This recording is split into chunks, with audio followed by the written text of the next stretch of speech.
బాగారు ఏం చేస్తుంటారు? వ్యవసాయం పని చేస్తాం సార్. వ్యవసాయం పని చేస్తాను. ఏంటి అసలు వ్యవసాయం పరిస్థితి ఎట్లా ఉంది? వ్యవసాయం పని కొద్దిగా ఇబ్బందిగానే ఉందండి ఈ సంవత్సరం. ఎందుకని అంటారు? ఎందుకనంటే వాటర్ అవి కొద్దిగా వస్తాం, మన మన గాలి వాన వస్తాం, పంటలు బాగా దెబ్బతిన్నాయి. రెండోది మినిమం వేస్తున్నాం, ఎక్కువగా చీడపింటలు పట్టి కొద్దిగా తరుగు అయినాయండి. ఈ సంవత్సరం అనుకున్నంత ఇదిగా పంటలు సరిగ్గా లేవండి. మరి ప్రభుత్వం నుంచి ఏం సాయం రాలేదంటారా? ప్రభుత్వం నుంచి అంటే 6,500 సాయం అందిస్తున్నామని అన్నారండి. అది జగన్ గారు ఇస్తున్నారు అన్నారు. అయితే ఇంతవరకు ఇంకా రాలా.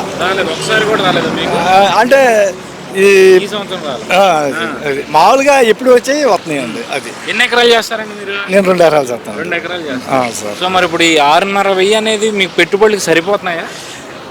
ఎట్లా సరిపోతుంది సార్? చాలా కాకపోతే ఏదో తోడు అంతే, మేము ఖర్చు పెట్టేటికి తోడు అది. సో మరి మామూలు ఇంకా మిగిలిన విషయాలకు వెళ్తే అసలు ఏంటి ఈ ప్రభుత్వం మీద మీ అభిప్రాయం ఏంటి? ప్రభుత్వం మీద అంటే మరి ఒక్కొక్క ప్రభుత్వం వచ్చినప్పుడు ఒక రంగం ఉంటుంది సార్. దాన్ని మనం ఒక్కొక్కరితో ఒక్కొక్క అభిప్రాయం ఉంటుంది. ఒక్కొక్కరికి నచ్చింది అంటారు, ఒక్కొక్కరు నచ్చలేదు అంటారు, ఒకళ్ళు పథకాలు ఇచ్చారు కాబట్టి గొప్పది అంటారు, ఒకళ్ళు అభివృద్ధి చేయలేదు కాబట్టి అసలు బాగాలేదు అంటారు. మీ అభిప్రాయం ఏంటి? మా అభివృద్ధి అయితే మామూలుగా అయితే మటుకి ఇప్పుడు 45 సంవత్సరాలకి కానీ అమ్మఒడికి కానీ ఇవన్నీ బాగానే ఉంది. చేతి వృత్తి వాళ్ళకి కానీ ఇవన్నీ ఉపదేశం అంతా బాగానే ఉందండి. కాకపోతే అభివృద్ధి కొద్దిగా తక్కువ కనిపిస్తుంది. అది సార్, అభివృద్ధి ఉండాలంట. అది సో మరి ఏంటి అసలు పరిస్థితి ఎట్లా ఉంటుంది ఈ ఎలక్షన్లో? ఈ ఎలక్షన్లో గెలిచే అవకాశం ఉంది అనుకుంటున్నారు మీరైతే? అయితే మరి ఏం చెప్తాం సార్? మీ అభిప్రాయం చెప్పండి. ఎవరు గెలిస్తే బాగుంటుంది అనుకుంటున్నారు? పోనీ ఎవరి అభిప్రాయం వాళ్ళకు ఉంటుంది కదా. అదే సార్, అంటే ఇప్పుడు రేపు ఓటు వేయడానికి వెళ్ళేటప్పుడు సంక్షేమాన్ని చూస్తారా, అభివృద్ధిని చూసి ఓటేస్తారంటారు ప్రజలు? అయితే చిన్న తరహా ఇవన్నీ చూస్తే సంక్షేమం బాగుంటుంది. అభివృద్ధి కోసం అయితే మటుకి ఇది బాగుంటుంది. అది అంటే అసలు అభివృద్ధి ఉండాలంటారా, లేదా అభివృద్ధితో పని లేదు సంక్షేమం ఒకటి ఉంటే అభివృద్ధి జరిగిపోతుంది అంటారా? ఇదైనా రాష్ట్ర అభివృద్ధి ఉండాలి కదా సార్. అభివృద్ధి ఉంటే బాగుంటుంది. సంక్షేమాలు ఇచ్చి రేట్లు పెంచారని చెప్పి అని అంటా ఉన్నారు చాలా సందర్భాలు. సంక్షేమాలు ఇచ్చి కూడా రేట్లు కూడా అన్ని బాగా పెరిగినాయి అండి. ప్రతిదీ పెరిగినాయి. ఇక్కడ కూడా ఏంటో కేంద్రంలో కూడా పెరిగినాయి, ఇక్కడ పెరిగినాయి. అవన్నీ సాధ్యమే మరి. సంక్షేమం ఇచ్చి ఉపయోగం ఉంది అలా రేట్లు పెరిగినప్పుడు. అది సార్, ఎక్కువగా ఏదన్నా మన రాష్ట్ర అభివృద్ధి ఉంటే ఇంకా బాగుంటుందని నాకు. ఈ పథకం వారికి మంచిదే కాదనట్లేదు. కాకపోతే రాష్ట్రం కూడా అభివృద్ధి చెందితే చాలా బాగుంటుంది. అది రాజధాని మీద మీ అభిప్రాయం 3 ఉండాలంటారా, 1 ఉండాలంటారా? రాజధానులు 3 ఉండాలంటే 3 అభివృద్ధి ఇంకా సురుగ్గా సాగుతుంది. మరి 3 రాజధానులు అవ్వాలంటే కొన్ని కోట్లతో ఖర్చుకున్న పని కదా, ఇది నిదానంగా అయ్యే పని కదా. ప్రస్తుతానికి దీన్ని డెవలప్ చేసుకుంటే తర్వాత సో మీ నియోజకవర్గంలో పరిస్థితి ఏంటి? అక్కడ ఏమైనా అభివృద్ధి ఉందా? మా నియోజకవర్గంలో అంత ఏవో రోడ్లు గ్రామాల్లో రోడ్లు అవి పోతా ఉన్నారండి. అటువంటి ఏం పోయలేదు.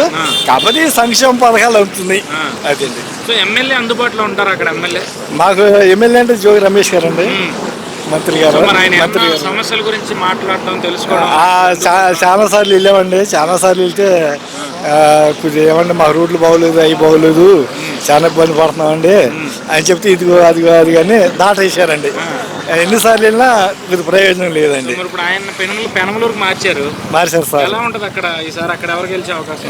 ఎవరు గెలిచే అవకాశం అంటే 2 బాగున్నాయండి. 2 కుర్రోళ్ళే, మంచి కుర్రోళ్ళు. ఇంతవరకు వాళ్ళిద్దరు కూడా శాసనసభకి వెళ్ళిన వాళ్ళు కాదు. ఇప్పుడు ఎవరికి వెళ్తే వాళ్ళు వెళ్తారు. కాతి వెంకట గారు అబ్బాయి, కాతి కృష్ణ ప్రసాద్ గారు, ఆయన పులపాటి రాము గారు. ఏం చేస్తుంటారు అన్న? Auto driver. ఏంటి మీ ఆటో ఫీల్డ్ పరిస్థితి? ఫీల్డ్ బాగానే ఉంది. ఏ విధంగా అంటే? ఏ విధంగా ఉంది? ఎప్పుడు ఎట్టాగా ఉంది, ఇప్పుడు అంటే ఉంది. సో ఈ ప్రభుత్వం ఇస్తున్న వాహన మిత్ర ఎంతవరకు ఉపయోగం ఉంది? వాహన మిత్ర బాగానే ఉపయోగపడుతుంది. వరకు బండి బాగు చేయించుకోవడానికి కానీ ఇన్సూరెన్స్ అవి కట్టుకోవడానికి బాగానే పనిచేస్తుంది. అంటే ఇప్పుడు సోదరులు చెప్తా ఉన్నారు, విచ్చలవిడిగా కేసులు రాస్తూ ఉన్నారు, అలాగే రోడ్లు బాగోలేదు, దాని మెయింటెనెన్స్ ఎక్కువ అవుతుంది, అప్పులు తీసుకొచ్చి పెట్టాల్సిన పరిస్థితి, 10,000 వల్ల ఎంతవరకు ఉపయోగం లేదన్నట్టుగానే సోదరులు చెప్తా ఉన్నారు. రోడ్లు అయితే బాగాలేదు, ఆ మాట వాస్తవం. రోడ్ల పరిస్థితి బాగా.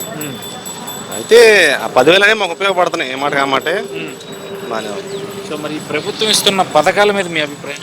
పథకాల మీద అభిప్రాయం ఉంది, జనాలకు ఉపయోగపడుతున్నాయి. ఉపయోగపడే పథకాలే జనాలకి. గతంలో గత గవర్నమెంట్లు ఇవ్వలేదు, నేను ఇస్తున్నాడు, జనాలకు మేలు జరుగుతుంది వాటి వల్ల. మరి అభివృద్ధి ఎట్లా ఉందంటారు ఇప్పుడు? అభివృద్ధి ఏ విధమైన అభివృద్ధి, ఏ రకమైన అభివృద్ధి అన్న? సో అభివృద్ధి అంటే ఇప్పుడు మీరు చెప్తున్నట్టు ఇందాక రోడ్లు కావచ్చు, లేదంటే మౌలిక సదుపాయాలు కావచ్చు, కంపెనీలు తీసుకొచ్చి యువతకు ఉద్యోగాలు కల్పించడం కావచ్చు. కంపెనీలు రావట్లా, అందులో వాస్తవం ఉంది. సో మరి రేపు ఓటేసేటప్పుడు ఏం చూస్తారంటారు? ఓటర్, సామాన్య ఓటర్ ఏం ఆలోచించి ఓటేస్తారు? అభివృద్ధి చూస్తారా, సంక్షేమాన్ని చూస్తారా, లేదా రెండూ చూస్తారా? పేదవాడు ఏంటంటే ఇప్పుడు నా వరకు నాకు మంచి జరిగిందా లేదా, గత ప్రభుత్వాలు నాకేం చేసినాయి, ఈ గవర్నమెంట్ నాకేం చేసింది అనేది చూస్తాడు. ఇప్పుడు పేదవాడికి కావాల్సింది ఏంటి? కనీస అవసరాలు తీరాలి. దానికి సంబంధించి జగన్ అన్న ఆల్మోస్ట్ అన్నీ ఇస్తున్నాడు పథకాల ద్వారా. పేదవాడు సాటిస్ఫై అవుతాడు. అది అంటే రేపు మరి పేదవాళ్ళ పిల్లల గురించి ఆలోచించే పరిస్థితి లేదంటారా? ఎందుకు లేదు, ఉందిగా. డెవలప్మెంట్ అంటే ఒక రోజులు అయ్యేది కాదు కదన్నా. ఇప్పుడు పోర్టులు కడుతున్నాడు, 4 పోర్టులు స్టార్ట్ అయినాయి, దాని ద్వారా ఉద్యోగాలు వస్తాయి కదా. ఒక రోజులు అయ్యేది కదా డెవలప్మెంట్ అనేది, నిదానంగా అవుద్ది. సో ఇప్పుడు ఆ పోర్టుల సంగతి కూడా మాట్లాడుకోవాల్సింది. రాత్రి అక్కడ దాదాపు 25,000 టన్నుల గంజాయి దొరికింది, ఇందుకు కట్టారా అన్న విమర్శ కూడా అది వినిపిస్తుంది. ఇప్పుడు కట్టిన పోర్టుగా ఏంటది? జగన్ హయాంలో కట్టిన పోర్టా? చెప్తా ఉన్నారు కదా మా విశాఖ గవర్నమెంట్, అది ఇప్పుడుతో కదా, ఇది ఇప్పుడు కాదు, పూర్వకాలం నుంచి ఉంది అది. సో ఏంటి మరి ఈసారి జగన్ గెలిచే అవకాశం ఎంతవరకు ఉంది? జగన్ గెలిచే అవకాశం ఎంతవరకు ఉందంటే, మా వరకు అయితే మేము జగన్కి ఓటేస్తాం. ఎందుకంటే జగన్ వల్ల మేము లబ్ధి పొందాం, పథకాలు తీసుకున్నాం, కృతజ్ఞతగా మేము ఓటేస్తాం. అది. సో అంటే ఆయన 175కి 175 ఆయన గెలుస్తాయని చెప్పుకుంటా ఉన్నారు. ఆయనదేమో ఆయన్ని, ఎందుకంటే జనాలకు మేలు చేసామన్న ఆలోచనలో ఆ భావన ఆయనకు ఉంది. గెలుస్తామని ధీమా వ్యక్తం చేస్తున్నారు, అందులో తప్పేముంది. సో మరి మీ నియోజకవర్గం పరిస్థితి ఏంటి? ఇక్కడ టీడీపీ చూస్తే బోడే ప్రసాద్, వైసీపీ నుంచేమో జోగి రమేష్. ఎట్లా ఉంటుంది వీళ్ళ మధ్య పోటీ అనేది? ఏమంటే వైఎస్ఆర్ కాంగ్రెస్ పార్టీ తరఫున ఎవరు నుంచో పెట్టినా మేము ఓటేస్తాం జగన్ చూసి. అది.